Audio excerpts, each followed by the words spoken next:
قبر میں کوئی کسی کا ساتھ نہیں دے گا مفتی صاحب. جب آپ اس بات کے اہل نہیں ہیں, اگر آپ کافر نہیں ہیں, میں نے آپ کو کافر کہا, تو میرے آقا صلی اللہ علیہ وسلم کی حدیث مبارکہ ہے کہ وہ کفر میری طرف پلٹے گا, ایک دونوں میں سے کافر ہونا ہے. تو اسی طریقے سے جب یہ مشرک بنا رہے ہیں غیر اللہ کے نام سے منسوب کرنے والے ہی کو, تو جب وہ مشرک ہو رہا ہے اور تم کہہ رہے ہو کہ وہ مشرک نہیں ہے, تو اب یہ بتاؤ مشرک کون ہوا پھر؟ جی ٹھیک ہے, غیر اللہ کے نام سے جو ذبح کیا جائے گا وہ مشرک ہوگا, کوئی بات نہیں. ہاں ہاں, وہ میں آپ کی بات مانتا ہوں, غیر اللہ کے نام سے ذبح کرنے والا واقعی میں مشرک ہو جائے گا اور وہ جانور بھی حرام ہے.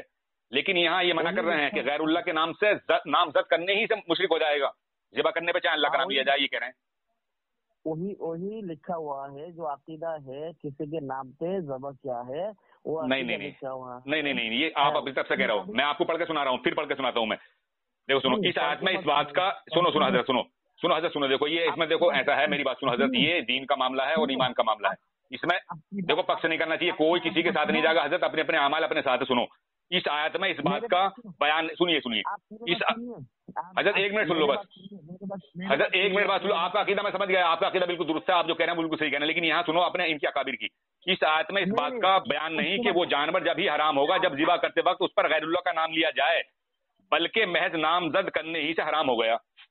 یہ سمجھیے آپ. کتنا ہوا آپ سحری کھانا ہے ہمارے یہاں رات 10:30 بجا ہے, آپ بتائیے دین میں بات کرنا میرے ساتھ, ٹھیک ہے, کتاب کی بات مت کرنا. کتاب کیا ہے, آپ جو ہے غیر اللہ کے نام سے ذبح کیا جائے گا وہ حرام ہوگا, وہی لکھا ہوا ہے کتاب میں, دوسرے مت بتائیے. آپ اگر آپ یہ دکھا دو اس میں کہ غیر اللہ کے نام سے ذبح کیا جائے وہ حرام ہوگا, تو مفتی صاحب سنو, میں طاہر رضا قادری مراد آباد سے بول رہا ہوں, 1 لاکھ روپے انعام کر دوں گا تمہیں, 1 لاکھ روپے انعام کا, آپ اپنا اکاؤنٹ دے دینا.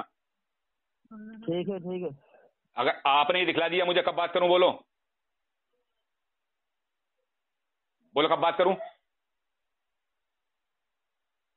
دیکھیے سامعین حضرات, یہ دیوبندی مفتی تھے حبیب اللہ, اور یہ فون کاٹ کر اب چلے گئے. یہ اپنے اکابروں کی کسی بھی عبارت کا جواب نہیں دے پائیں گے. قیامت آ سکتی ہے لیکن یہ دیوبندی اپنے اکابروں کی ان عبارتوں کا جواب نہیں دے پائیں گے, جو کہ اسماعیل قتیل نے اس نے پوری دنیا کو مشرک بنا ڈالا, پوری دنیا کو مشرک بنا رہا تھا. لیکن مفتی صاحب نے بات جو کہی وہ بالکل درست کہی, جو انہوں نے بات کہی میں اس سے متفق ہوں کہ جو غیر اللہ کے نام پہ ذبح کیا جائے گا وہ جانور حرام ہوگا اور کرنے والا مشرک بھی ہو جائے گا. لیکن یہاں جو ہے یہ کہہ رہے ہیں کہ اس آیت میں اس بات کا بیان نہیں کہ وہ جانور جب ہی حرام ہوگا جب ذبح کرتے وقت اس پر غیر اللہ کا نام لیا جائے, بلکہ محض نامزد کرنے ہی سے حرام ہو گیا. معاذ اللہ ثم معاذ اللہ. دیکھیے کیسے مشرک بنا رہے ہیں. مسلمانوں غور کرو, سمجھو انہیں دیوبندی وہابیوں کو, ان سے اپنے ایمان و عقیدے کی حفاظت کرو, ان سے بچو, خود بھی بچو اور اپنے اہل و عیال کو بچاؤ, اپنے یار دوستوں کو ان سے بچاؤ. ان کا اسلام سے کوئی واسطہ نہیں ہے. ہم بارہا اپنی ریکارڈنگ میں یہ کہتے ہیں کہ ان کا اسلام سے کوئی واسطہ نہیں ہے. ہم ساری باتیں آپ لوگوں کی خدمت میں پیش کرتے ہیں, ان سے بات کر کر کے ہم آپ کے سامنے سب لاتے ہیں. یہ ان کی کتابوں میں جو لکھے ہوئے ہیں, یہ انہوں نے خود ساختہ عقیدے گڑھ کے اور یہ لوگوں کے سامنے پیش کر دیے, اور اس کتاب کا نام رکھا ہے انہوں نے تقویت الایمان, جبکہ اس کا نام ہونا چاہیے تفویت الایمان, یعنی ایمان کو تف کرنے والی, ختم کرنے والی. اور اس میں اس کی تصدیق کرنے کے بعد میں ان کے مولوی رشید احمد گنگوہی نے فتاوی رشیدیہ میں صفحہ نمبر 78 پہ لکھا ہے کہ اس کتاب کا پڑھنا, اس پہ عمل کرنا اور اسے گھر میں رکھنا عین اسلام ہے. معاذ اللہ ثم معاذ اللہ. لہذا مسلمانوں غور کرو اور سمجھو, آخر ہمیں قبر میں بھی جانا ہے اور قیامت کے دن حشر کے میدان میں اللہ اور اس کے محبوب کے سامنے حاضری بھی ہونی ہے. لہذا ان لوگوں سے بچو. اس وقت اس دور میں جو ہے سب سے جو قیمتی چیز ہمیں بچانی ہے وہ اپنا ایمان اور عقیدہ بچانا ہے. اپنے ایمان اور عقیدے کی حفاظت کرو, ان سے بچو.